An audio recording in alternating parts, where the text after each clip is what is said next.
Ayan, tulad nito mga kaagre, oh. Yun. Ito, ang ganda. Ito po yung siling panigang. Ito po yun, oh. Yan.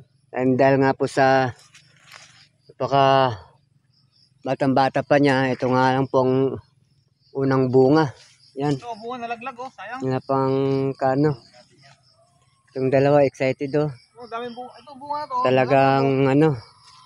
Ganun talaga, may nalaglag.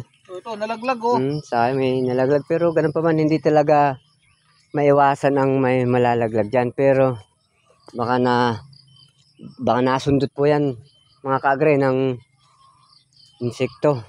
Ayan. Kaya ito po lang po yung unang tanim ko po rito. Ayan, oh, yan. Ayan, oh, nandun ang kanyang bunga. Ito may paisa-isa pa, ganun hanggang doon. Ito, lang ano pa lang po. So, ayan, oh, mula sa puno may gitsang dangkal pa lang, namumunga na.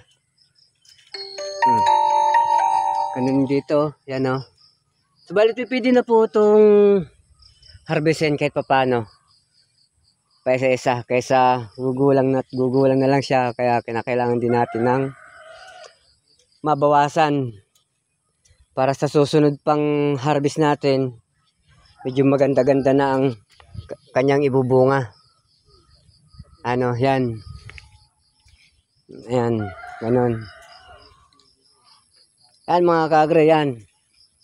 Ayan, ang ganda ng kanyang bunga at namumulaklak pa. Every 5 days po ako dito, nagbibigay sa kanya ng gamot. Para sa ano. Ito ang mga sinasabi mga kaagre. Yan, oh. May nahalo siyang ibang klaseng sili. Yung siling pang ano, kasi hindi siya siling panigang. Paano ka mong pinagkaiba niya? Yung dahon niya patulis. Hanggang mga kaagre, hindi tulad nito. Malapad siya. Ito yung dahon ng siling panigang. At ito naman yung sili na yung mga ginagamit tulad sa mga inasal, sa mga Jollibee. Yan. Ganito lang mga kaagre, itong sili nito, yan, oh, yan. Ganito. Yan. Ganun po may ano. Ayan. Ano mga kaagre. Ayan, syempre para lalong dumami ang bunga ng ating channel. Ayan, magbakas lang po diyan.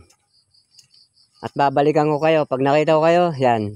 At pupunta ko yung tahanan nyo at aakapin ko po. Para at nang sa ganun, magkaroon naman po tayo ng maganda. Malupit pala tong dalawa kong nakuhang galing pa ng Maynila. Naku po, antindi pala. Ito ang pinagdamo ko ngayon, oh. Ayun, oh. Kaso napakamahal naman ang kanilang singilan pala dito. Naku, sinisingil ako ng 1,000 a day. Grabe naman to. O yan. O sige. Yan, ipagpatuloy nyo yan. Itong dalawang to, yan, oh. So, kita naman ang ano. Ayan. Gawa namin. Ito mo, galing pa ng Maynila, pumunta lang dito. Ayun, oh, pumunta lang dito para makita. Kita mo to, oh. Oh. Ganyan pagdadamo. Ayan, oh, yan. Kamay lang, parang araro. Ganun lang, oh. Kaya, ganito pa man, mga kaagre. First time ko lang kasi sumabak sa ganitong negosyo. Kaya, ito, medyo madamo kasi nga hindi ko nga muna inano. Pero ganun pa man, kahit ano, basta maalaga ka lang, masipag ka lang, ganito. Ayan, bibigyan ka na talaga ng maayos na pamumunga. Ito mo, one month pa lang po mga kaagre, 1 month pa lang po itong tanim kong sili. Pangpatay ng langgam. Ano yan, hanggang doon. Yan. Hanggang doon po yan, sa dulo. Ayan. At nandiyan naman po, sa banda dyan, may bagong tanim akong talong. Yan, nung isang araw ko palang tinanim yan. Okay, tama tong dalawa na to, oh. Oh, yan. Ano? Yan, napakasipag. Ganun. Oh, galing pa ng Maynila, pumunta lang dito, excited itong dalawa na makita tong tanim kong sili.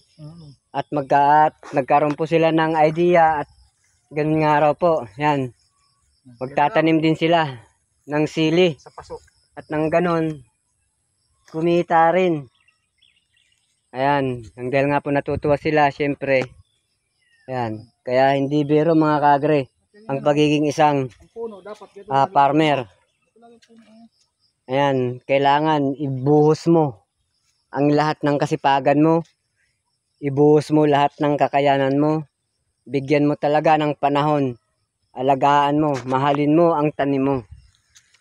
Para mahalin ka rin. Ayan o, yan. Bagong tanim yan. Talong yan. Ayan. O, bagong tanim lang yung talong ko dyan. Ayan, bagong tanim lang yan. Dyan, sa, ayan, mga bagong tanim lang po yan.